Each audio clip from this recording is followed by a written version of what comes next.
Film की शुरुआत एक स्पेसशिप को दिखाते हुए होती है।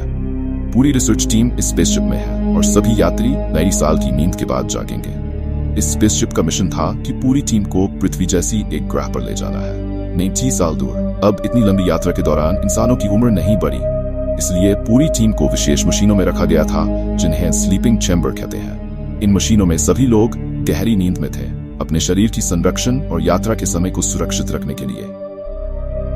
इन मशीनों का काम था मानव शरीर को वर्षों तक सुरक्षित रखना। उनकी नींद केवल तब टूटेगी जब वे दूसरे ग्रह पर पहुंचेंगे। सब कुछ ठीक चल रहा था, लेकिन अचानक कई एस्टेरॉइड सामने आ गए। हाँ, उन बड़े टूटे हुए पत्थरों ने स्पेसशिप से टकराया, लेकिन यह स्पेसशिप काफी उन्नत और मजबूत थी। टकराने के बाद इसका मरम्मत सिस्टम सक्रिय हो गया, और हालांकि स्पेसशिप में कुछ नुकसान हुआ था, ये पूरी तरह से खुद को ठीक कर लिया। कुछ ही क्षणों में स्पेसशिप रुक गई और फिर से शुरू हो गई, लेकिन कुछ गलत हो गया। इस टकराव के कारण एक यात्री के स्लीपिंग चैम्बर की लाइट जल गई। उसका चैम्बर टूट गया, मशीनें उसके शरीर से दूर चली गई। स्पेसशिप पहले से ही 30 साल की यात्रा कर चुकी थी और अब वह 30 साल की गहरी नींद से जाग रहा था। उसका नाम जिम था।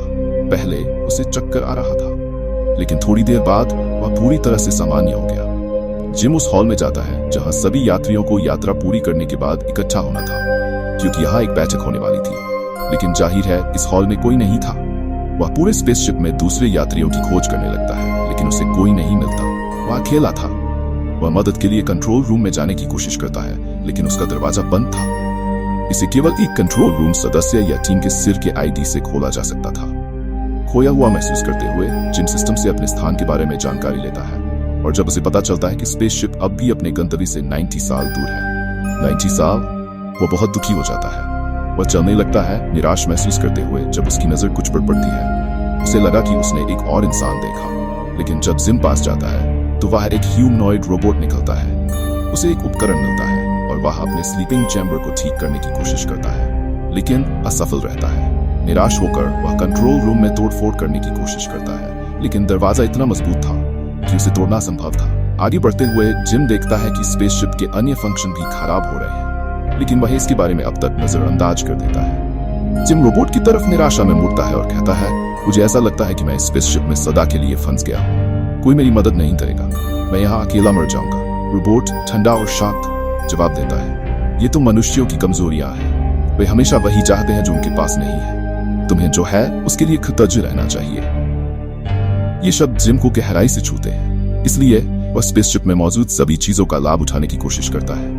वह अपनी जिंदगी का आनंद लेने की कोशिश करता है। अकेला होने के बावजूद यहाँ बहुत कुछ करने को था, बहुत कुछ एक्सप्लोर करने को था, और कुछ समय तक जिम अपने दिनों को हर चीज का आनंद लेते हुए बिताता है। लेकिन फिर एक दिन जिम फिसल जाता है और गिर जाता है, और जैसे ही वो ऊपर देखता है उसकी नजर एक स्लीपिंग चैम्बर पर ठहर जाती है। अंदर एक लड़की थी जिसका नाम अरोरा था। आश्चर्यचकित जिम तुरंत उससे आकर्षित हो जाता है। वह उसके बारे में ऑब्सेस करने लगता है, उसके इंटरव्यूज को स्पेसशिप के वीडियो रिकॉर्ड में देखता है। उसे उसकी मुस्कान, उसकी आवाज और वह हर चीज बेहद पसंद आती है। लेकिन फिर एक पागल विचार उसके मन में आता है, क्या मुझे अरोरा को भी जगाना चाहिए?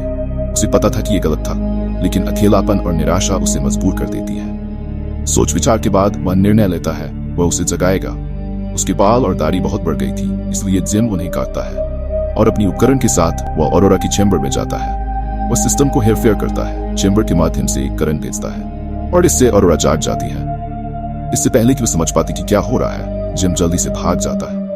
वह सभी उपकरणों को छिपा देता है ताकि अरोरा को यह न पता चले कि ये उसने किया है। अरोरा जागती है और चारों ओर चलने लगती है, और जल्द ही दोनों मिलते हैं। अरोरा कंफ्यूज और डरी हुई पूछती है, बाकी सब कहाँ हैं? कोई और क्यों नहीं जागा? जिम झूठ बोलता है, उसे बताता है कि उनके स्लीपिंग चैम्बर्स टूट गए हैं। भयभीत अरोरा अन्य चैम्बर्स की जांच करती है और जिम के शब्द सच लगते हैं। इससे वह चिंतित हो जाती है। अरोरा पार्श्विक हो जाती है, लेकिन जिम उसे सांत्वना देता है और कहता है, तुम्हें अब आराम करना चाहिए, हम कल इस पर विचार करेंगे। अगले दिन अरोरा खाना लेने मशीन के पास जाती है, जहां उसे कई तरह का खाना दिया जाता है। क्योंकि वह गोल्ड क्लास यात्री थी, वह अपनी खुराक जिम के साथ साझा करती है, ये जानकर कि वह सालों से वही खाना खा रहा था। वह भी कंट्रोल रूम में घुसने की कोशिश करती है, लेकिन असफल रहती है। जैसे जिम, धीरे धीरे सच्चाई उनके सामने आती है। वे दोनों इस स्पेसशिप में फंस गए हैं। वो अरोरा एक किताब लिखने और उसे खत्म करने का निर्णय लेती है। जिम उसके दुख को महसूस करते हुए उसे बताता है कि स्पेसशिप में दिलचस्पी रखने वाली गतिविधियां हैं। हम नृत्य कर सकते हैं, हम खेल सकते हैं। यहाँ करने के लिए बहुत कुछ है। AI सिस्टम उन्हें नृत्य सिखाता है और जल्द ही दोनों खुश रहने लगते हैं। वे नृत्य करते हैं, हंसते हैं और धीरे धीरे वे दोस्त बन जाते हैं। जैसे जैसे समय बीता है, दोनों के बीच एक विशेष संबंध विकसित होता है। वे अपनी दिनचर्या में एक दूसरे के साथ और अधिक खुश होते हैं और वे अपनी यात्रा के उद्देश्य और स्पेसशिप की चुनौतियों को भुलाकर एक दूसरे का साथ देते हैं। लेकिन जिम के मन में एक चिंता बनी रहती है। क्या वह अरोरा को बता पाएगा कि उसने उसे जानबूझकर जगाया था? क्या वह उसकी भावनाओं को समझेगी? समय के साथ जिम और अरोरा की करीबी दोस्ती धीरे धीरे प्रेम में बदलने लगती है। वे साथ में घंटों बिताते, नाचते, बातें करते और भविष्य के बारे में सपने देखते। लेकिन जिम के दिल में अब भी एक बड़ा राज छिपा हुआ था। वह जानता था कि उसने अरोरा को जानबूझकर जगाया था और ये उसे अंदर ही अंदर परेशान करता था। वह ये बात उसे बताने से डर रहा था। उसे डर था कि अगर अरोरा को यह सच्चाई पता चली तो वह उसे छोड़ देगी या नफरत करेगी। दूसरी ओर अरोरा भी धीरे धीरे अपने नए जीवन को स्वीकार करने लगी थी। उसने सोचना शुरू कर दिया कि शायद किस्मत ने उन्हें साथ लाने का फैसला किया था। उसने अपनी किताब लिखनी शुरू की और ये कहानी यात्रा, प्रेम और अकेलेपन की थी। वह इस अनुभव को अपने शब्दों में व्यक्त कर रही थी, लेकिन उसके दिमाग में हमेशा यह सवाल गूंजता रहता, बाकी लोग क्यों नहीं जागे? क्या हम हमेशा के लिए यहाँ फंसे रहेंगे? एक दिन अरोरा ने जिम से पूछा, क्या तुम्हें कभी अकेलापन महसूस नहीं होता? क्या तुम्हें नहीं लगता कि हम बाकी लोगों को बचाने के लिए कुछ कर सकते हैं? जिम ने उसे ढांढस बंधाया, लेकिन भीतर ही भीतर उसकी गिल्ट बढ़ती जा रही थी। उसे पता था कि वह उसे एक सच से दूर रख रहा था जो उसकी और अरोरा की खुशियों को बर्बाद कर सकता था।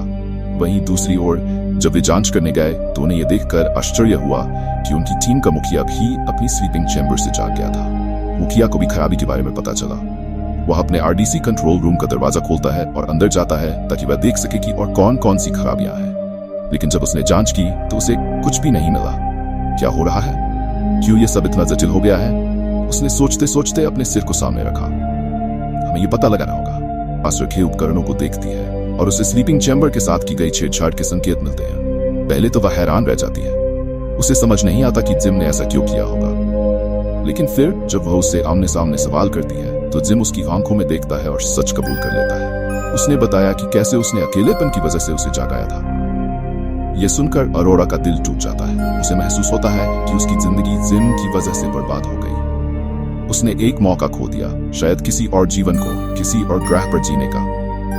वह जिम से दूर भागती है, उसे दोषी ठहराती है और उससे कहती है कि उसने उसकी जिंदगी का सबसे बड़ा निर्णय अपने हाथों में ले लिया। वह गुस्से, दुख और निराशा से भर जाती है। कुछ दिनों तक दोनों एक दूसरे से बात नहीं करते। अरोरा अपनी भावनाओं से लड़ती है। वह जिम से नफरत भी करती है, लेकिन एक कोने में वह यह भी समझने की कोशिश करती है कि जिम ने ऐसा क्यों किया।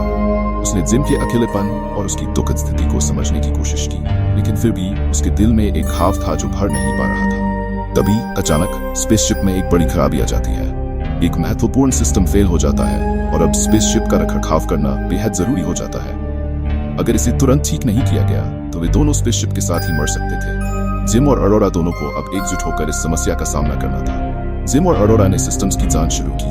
ये एक कठिन चुनौती थी, लेकिन वे साथ मिलकर काम करने लगे। जिम ने अपनी सारी टेक्निकल जानकारी का उपयोग किया और अरोरा ने उसकी मदद की। धीरे धीरे दोनों ने महसूस किया कि उनके पास विकल्प बहुत कम थे और उन्हें अब एक दूसरे पर निर्भर रहना था। इस दौरान अरोरा को जिम की सच्ची मंशा का एहसास होता है। वह समझती है कि उसने जो किया वह गलत था, लेकिन उसकी नीयत से प्रेरित था। वह अकेला था, वह असहाय था और उसने बस एक साथी की खोज की थी। और शायद अरोरा को भी जिम की जरूरत थी। एक निर्णायक क्षण आता है जब स्पेसशिप को रिसेट करना जरूरी हो जाता है, लेकिन यह जोखिम भरा था। इस प्रक्रिया में कोई एक व्यक्ति स्पेसशिप के बाहरी हिस्से में जाकर उसे मैन्युअली ठीक कर सकता था।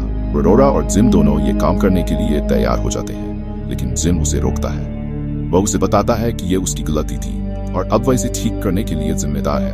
अरोरा उसे रोकने की कोशिश करती है, लेकिन जिम तैयार है कि चाहे जो भी हो वह अरोरा की जिंदगी को खतरे में नहीं डालेगा।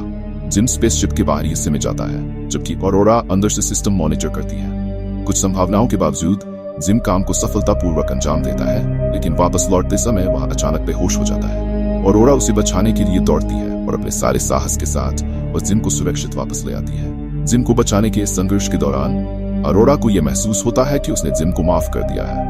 वह उसके त्याग और उसकी निस्वार्थता को देखती है और उसे एहसास होता है कि जिम ने जो भी किया वह अपने दिल की गहराइयों से किया था।